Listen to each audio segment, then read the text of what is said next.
Good evening, everybody. I just walked out of the theater from seeing Heart Eyes, that new Valentine's Day horror slasher movie. It wasn't completely what I expected, even though I kind of expected it to be a sort of rom-com with some slasher kind of elements. I mean, it's a Valentine's Day horror movie, Make so them pay for what I they guess I should did to have us. expected it to have some cheesy romantic comedy bits in there, but for the most part, I liked the film. I also went and saw it in 4D because I've actually been trying. I want to say about a year to see a horror movie and a slasher film specifically in a 4D theater auditorium, and I finally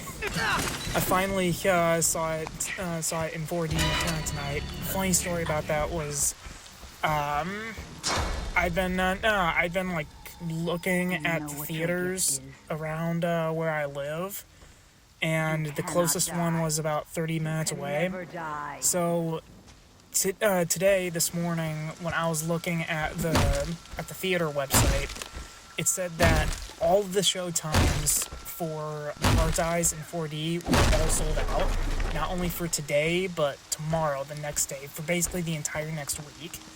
But meanwhile, the other movies that were in 4D, like Dogman and Flight Risk, were they were still kind of reserved seating. So I figured, like, okay, that's just a fluke in the system. And I was so close to just calling it off and going to see the standard film at like my local theater that's only 10 minutes away. But I decided, you know what, screw it.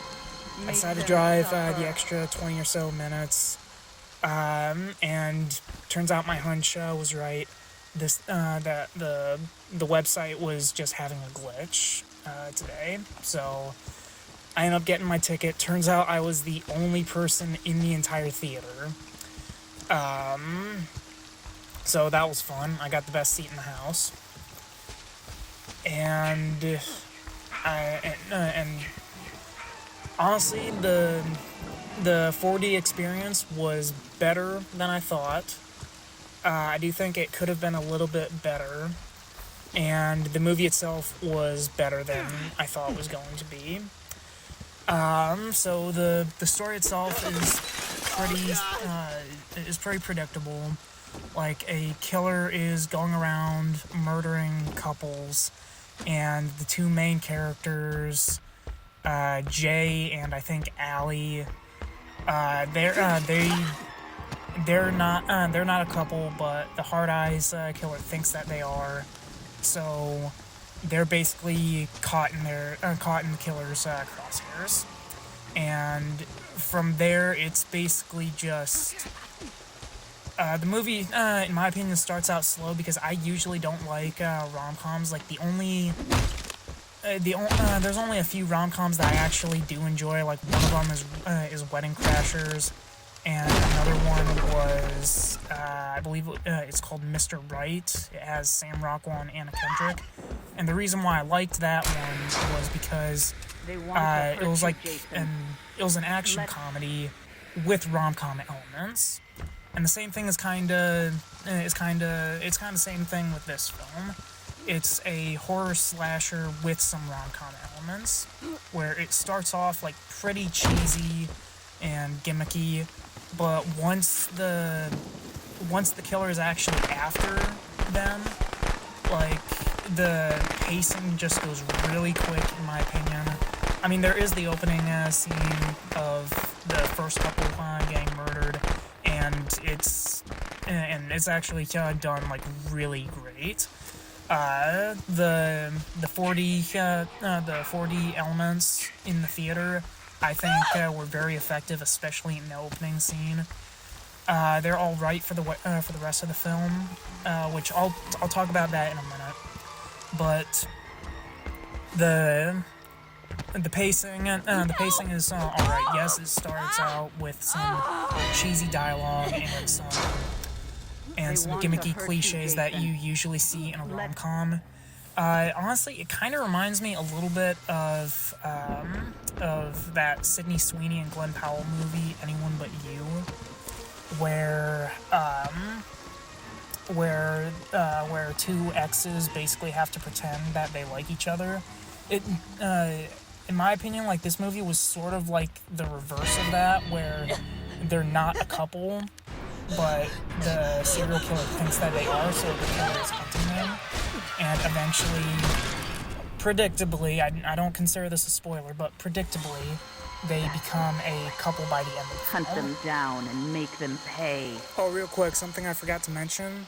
While I do think that the acting is average for the two characters that we're following in this film, I do really like the chemistry that the actors have with each other, and I also like how badass these characters were. Like, they got into like a full-on brawl with the killer multiple times in the film, and they actually worked together as a team.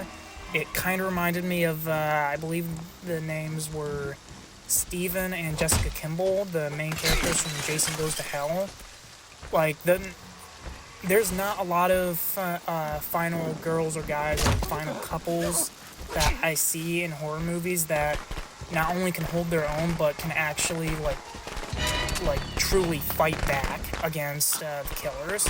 So that was actually a pretty cool sight to see, where not only was it a rom-com and a horror film, but whenever the characters decide to like stop running and start fighting back against the killer, there was actually a pretty good amount of action in this, and I really appreciated that. It was kind of like a breath of fresh air, where like there's not a lot of horror movies that I've seen do this, with the exceptions, of course, being the Terrifier films and the recent Halloween movies.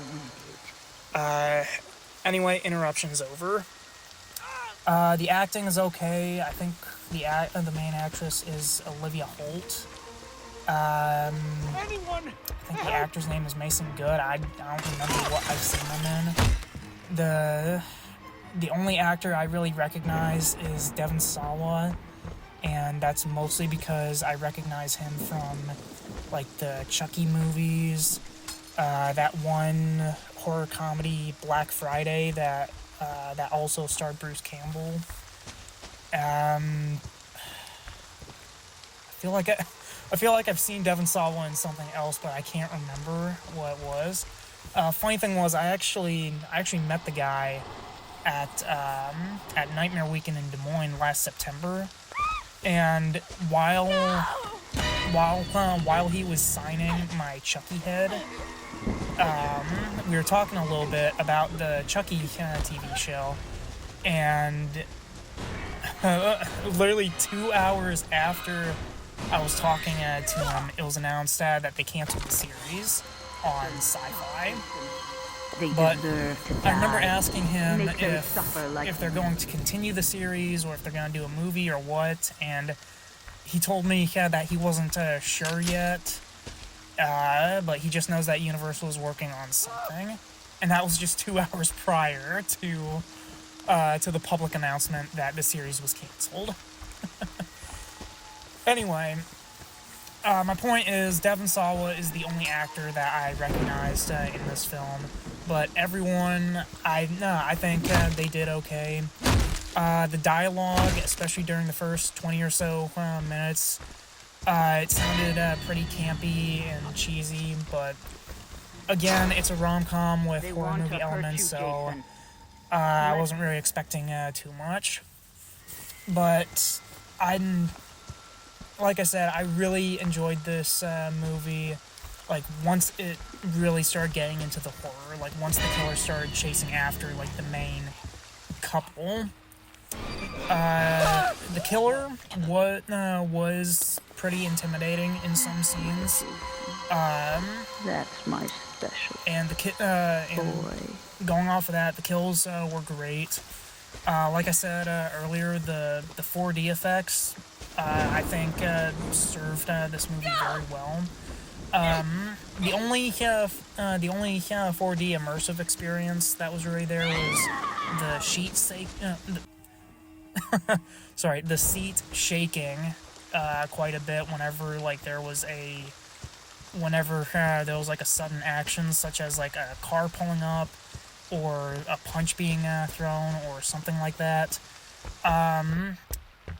There were some times where I'd get like a blast of air in the face whenever the killer was like swiping his machete or a hunting knife in the air. And lastly, for some of the blood spurts, not all of them, but for some of them, particularly in the opening scene and the opening kill, there were like just mists of water getting sprayed in my face as well.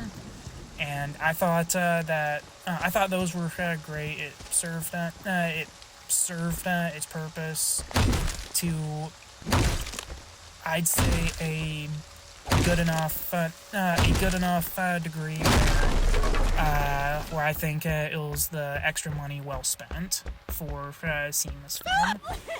Will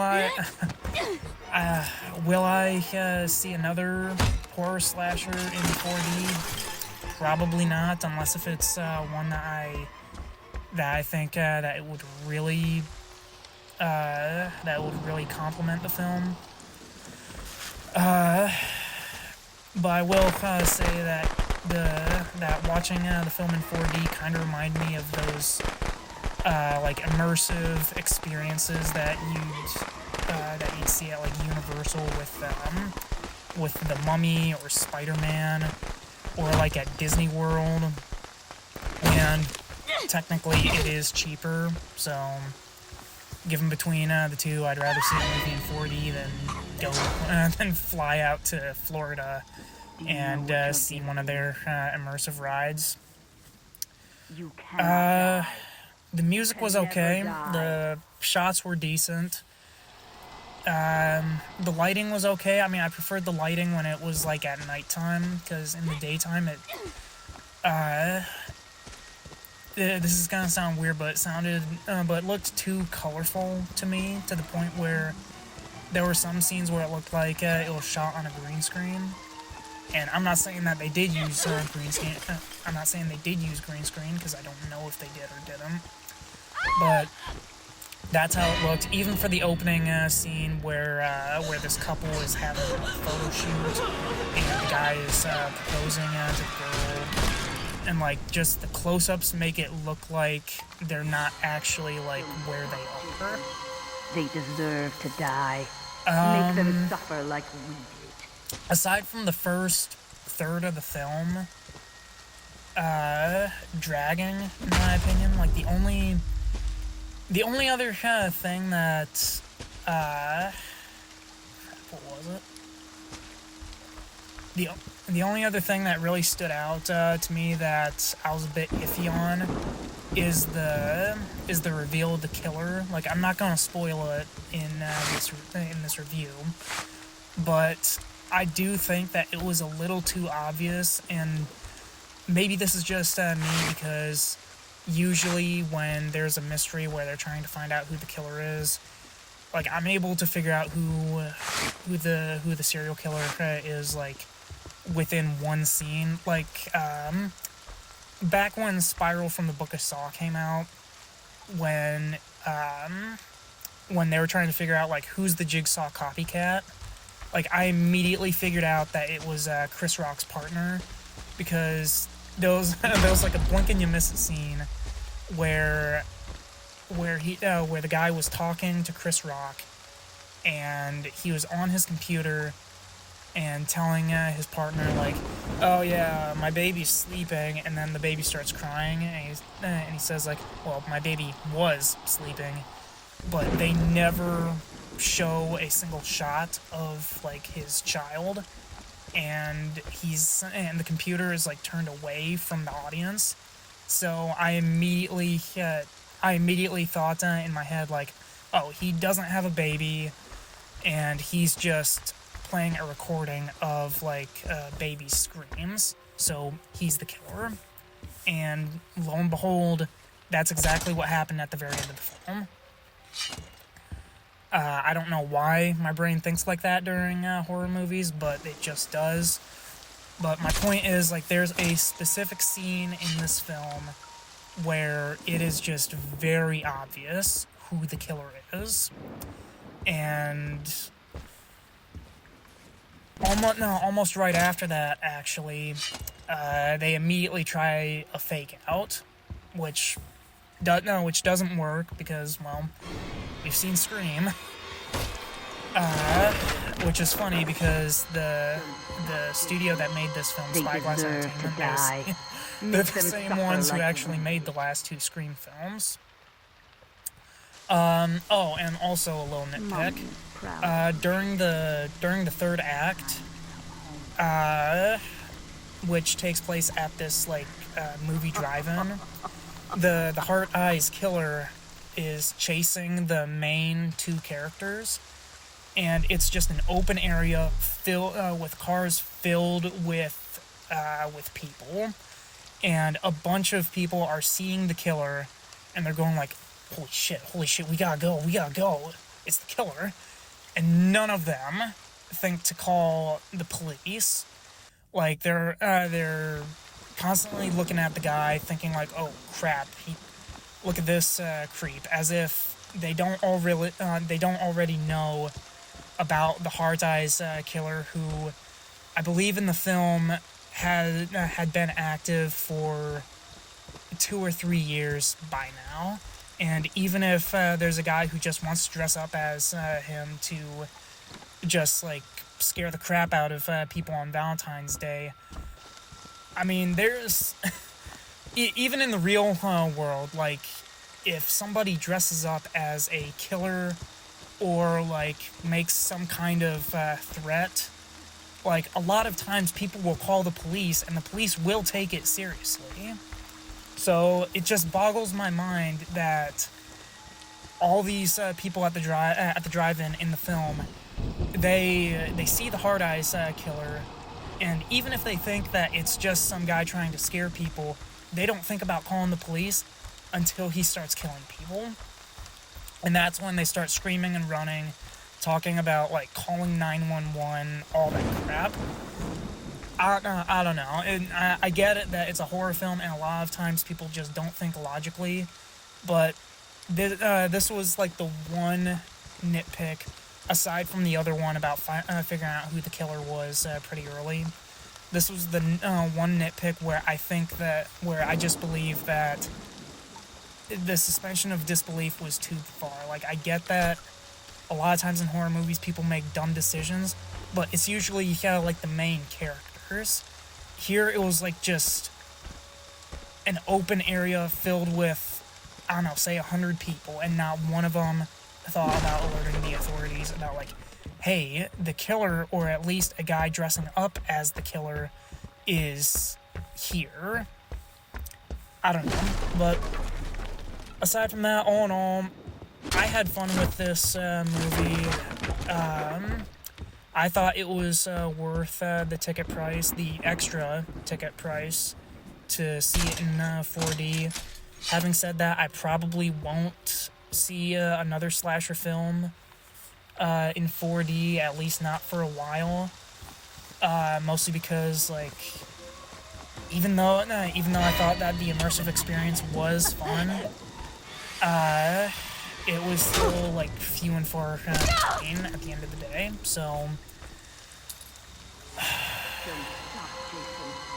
point is, I'm trying to wrap this up, but the point is, it was an alright film, which I'd expect nothing less from the same people who made the movies of Happy Death Day, Freaky, all of those. The immersive experience was alright, maybe as a one-time thing, but I probably won't do it again anytime soon. But having said all that, that's it for this review, and I'll see you guys in the next one. Bye, everyone.